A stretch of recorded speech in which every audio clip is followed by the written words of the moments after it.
Hi everybody and welcome back to the Event Planning Guru. Today's topic, we're going to be discussing destination weddings or nearby weddings. I think for any couple, this is a huge thing that needs to be talked about.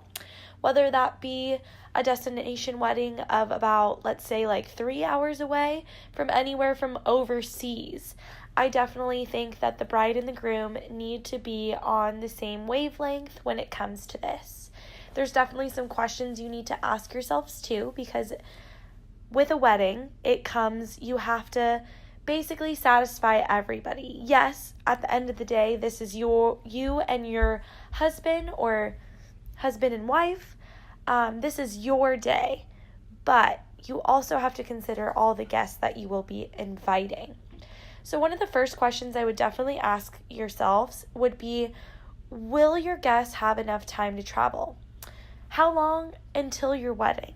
If you're only giving your guests about 6 months to travel far, I don't really think that would be idealistic, but let's say you're giving them about a year to a year and a half. That'll definitely give them money to save up. It'll also give them more time to see if it could be really realistic for their family members or not.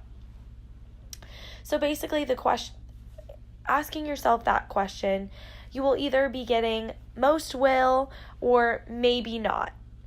So once you kind of have that answer in your head, the next question I think you should ask yourself is, how about the money?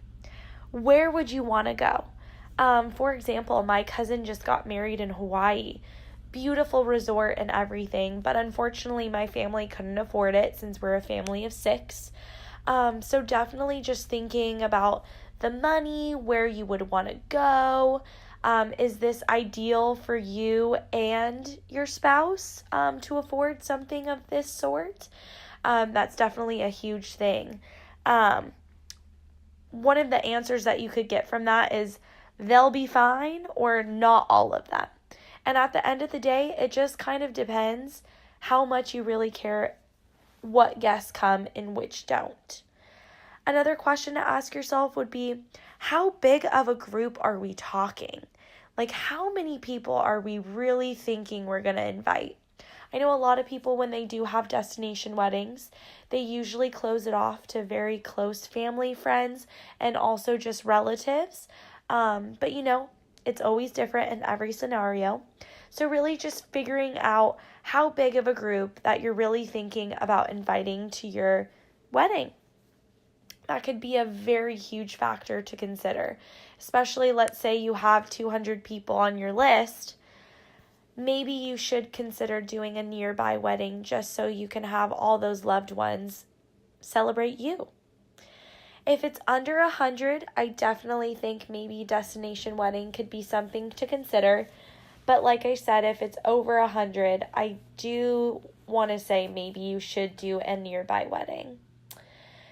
So let's say it is under 100. Are you prepared to plan for afar? If a destination wedding is really what you want to do, are you okay with not seeing the venue beforehand? Are you okay with kind of leaving it up to somebody else to kind of gear what direction this event goes into? That's a huge thing. I know for brides especially, it's sometimes hard to not really get that whole picture in your head if you haven't experienced it fully yourself before your big day. And then let's say you have a guest count that is over 100 people. Do you have help coordinating? Coordinating an event for over 100 people can get really tricky, especially when it comes for food, flowers, DJs, venue. There are so many different things to consider. So I definitely would say, when deciding whether you want a destination wedding or a nearby wedding, figuring out, first off, how big is your guest count? And is it really realistic money-wise to go far or to stay close to home? I definitely feel like these key points can really help you out with which wedding will be most beneficial for your great day. Thank you so much for listening. Bye-bye.